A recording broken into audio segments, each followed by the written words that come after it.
अस्सलाम वालेकुम नाजरीन, मैं हूं मोहम्मद अब्दुल हकीम। 7H न्यूज़ में आपका इस्तकबाल है। नाजरीन, 4 दिन कबल मुगलपुरा पुलिस स्टेशन से वाबस्ता एक SI चंद्रा मोहली जो बहुत बड़ी दबंगगिरी बता रहे थे, लेकिन हमारे कमिश्नर पुलिस साहब जो ये जो वीडियो देखे हैं इनका फौरी ट्रांसफ़र किया गया है।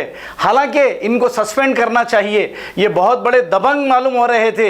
इनकी दबंगगिरी अब हेडक्वार्टर में निकल जाएगी और जो भी ऐसा करेगा, अगर अवाम भी कानून तोड़ती है तो इसकी सज़ा मिलेगी। जैसे ये SI हवा में उड़ रहा था क्योंकि इसके पास 2 सितारे लगे हुए हैं, ये अपने आप को कुछ और समझ रहा था, दबंगगिरी बता रहा था। ये अवाम की सर्विस करने के बजाय अवाम को गाली गलौज कर रहा था। जैसे ही कमिश्नर साहब ने इसे देखा कि वहाँ पे ड्यूटी करने के लायक ये नहीं है, इसे हेडक्वार्टर भेज दिया गया। उसूलन तो इसे सस्पेंड करना चाहिए था।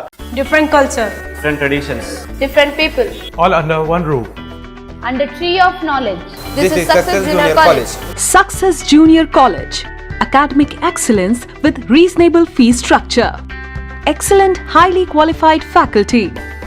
Well-furnished and hygienic classrooms. And Parthasarthi, Principal, Success Junior College. Nowadays, all colleges are giving only education, but in our Success Junior College marks a difference by giving education with great discipline and developing their communication skills for future competition. Learning made easy with exploratory science lab, separate building and namaz hall for boys and girls. Remarkable results in every subject.